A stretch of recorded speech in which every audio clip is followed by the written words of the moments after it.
অচিনপুর গ্রামে বাস করত দেবু ও তার বউ। তাদের একটি সন্তান ছিল, মানিক। দেবুদের চাষের জমি ছিল, সেখানে দেবু এবছর টমেটো চাষ করে। কিছুদিন ধরে দেবুর শরীরটা ভালো যাচ্ছিল না, তবুও দেবু সেই শরীর নিয়ে মাঠে যেত, ফসলের দেখভাল করত। যাই মাঠের দিকে, অনেক বেলা হয়েছে। বউ, তুমি মানিকের খেয়াল রেখো, ও যেন রাস্তার দিকে না যায় খেলতে। আমি আসি।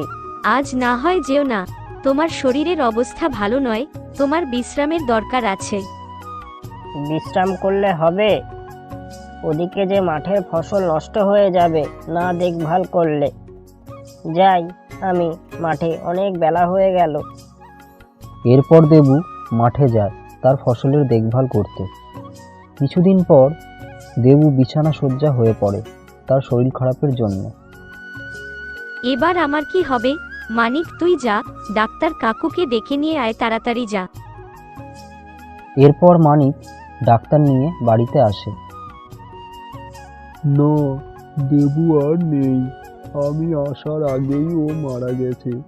আমার কিছু করার নেই। আমি ভীষণ দুঃখিত। এরপর পরিবারটি আস্তে আস্তে দরিদ্র হয়ে পড়ে। এখন মানিক মাঠে ফসলের দেখভাল করে এবং সে কিছুই বুঝতে পারে না। এর ফলে তাদের ফসল নষ্ট হয়, আর সামান্য কিছু ফসল হয় তা বিক্রি করে তাদের দিন চলে।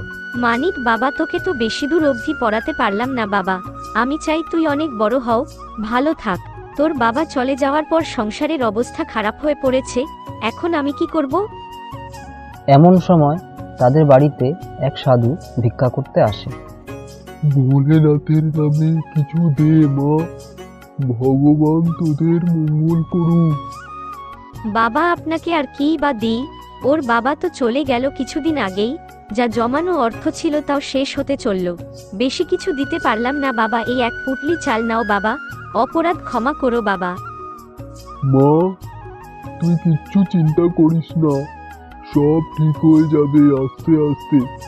এই নে, এই মুক্ত পড়া জলটা তোদের ফসলের ক্ষেতে দিবি, দেখবি সোনার ফসল ফলবে। এরপর সাধু তাদের বাড়ি থেকে চলে যায়।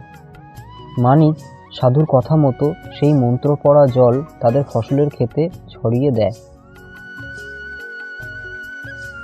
কিছুদিন পর তাদের ক্ষেতে সোনার টমেটো ফলতে থাকে। মানিক তার মাকে নিয়ে যায় ফসলের ক্ষেত দেখাতে। সবই বাবার দয়া, জয় বাবা ভোলানাথ। এরপর সেই ফসল বিক্রি করে মানিক ও তার মা সুখে শান্তিতে থাকে। ছেড়ে যাবেন না। গল্পটি ভালো লাগলে লাইক, শেয়ার, কমেন্ট করুন আর চ্যানেলটি সাবস্ক্রাইব করে আমাদের সাথে জুড়ে থাকুন। নমস্কার।